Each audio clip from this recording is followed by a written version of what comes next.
Welcome to our DIY video on how we tend to fit a waste into a sink. This is aimed really at just DIYers like ourselves. We tend to personally find that using silicone is by far the easiest way, even though you do tend to have to wait 24 hours before it cures and you can actually test it. But 9 out of 10 this works really well. Looks really neat and is easy, so I'll show you how to do that now.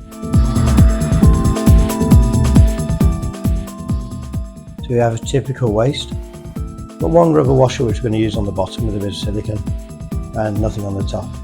I tend to personally just put a bead of silicone around the top and then bed the top in.